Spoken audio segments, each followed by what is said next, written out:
Hello guys, short video today because I just need to show you what happened in this race. Let's go. So, I qualified P7, but it's Sebring and it's LMP2s, so already after turn 1 I could gain some positions on the others because as you can see, like people still can't drive LMPs and will never probably learn. As you can see, one guy just died on the left, 3 guys died on the right, and from this camera you can see that in the back there are a lot more crashes. But we survived, so I could go from P5 there. Approaching the hardest corner on lap 3, at least for me it's the hardest one because I can lock up my tires very easily on LMP2s. P2 made a mistake, P3 had to avoid him, so I gained P3 here. 3 laps later, on lap 6, P1 and P2 for some reason died on the straight. So we took the opportunity, but I used my brakes a little bit too late and did not want to lock up my tires, so I had to let the car behind me go and pass. For some reason when I'm P2 or any high position in a race, I'm doing stupid stuff, so here I just caught the curb with my right tire and felt the slip in my wheel, so I had to counter it and simply landed in the grass. I had to do a safe rejoin here, so I moved through the grass to the left to let the cars behind me pass, and here's my P2 gone. Not for too long though, because those 2 cars that passed me died on the last turn before the start line, so yep, I had my position back.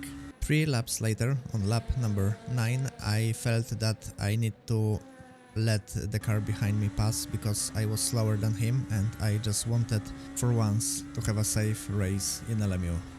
I don't know how it's possible because every 3 laps something happens in this race. The guy that I let pass earlier just spun and I got my position back, so I was P3 again on the same lap.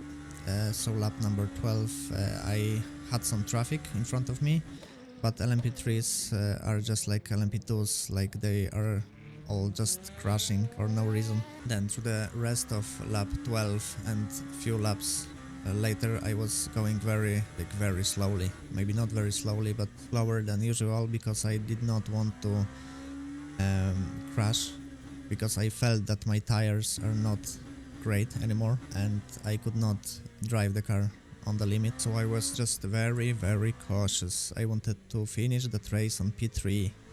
I had it there. I was going P3, lap 16, everything was fine, everything was good, no worries, no problems whatsoever besides the tires. And then this happens. I was so mad, like how? Why? Just why? Look at this, he moved, you can see on the UI, he just moved to kill me there. Like, how? Why in the world would you do something like this? Like, open your eyes, look to the left, do a safe rejoin. And I had to go with my wheel turned to the right a little bit because I had so much damage. And for the rest of the race I was just going with my steering wheel turned to the right, so I had a lot of issues just driving the car. I no longer was P2 obviously because I had to let people pass because yeah, safety is safety. And on the last turn of this race where I just thought I will finish P3, I got punted by P4. Even at the end of this race I got even more damage here. But yeah, it was the end of the race finally. Like, what is this? So my question is, can I have at least one safe race in LMU or not? Or I have to qualify P1 and drive P1 for the entire race to be safe? And even though it's not safe because back markers will crash and spin into you, like, what's going on? Please, just one race. And yeah, obviously, make sure you watch this video now and subscribe and like, because we are racing here. Okay? Bye.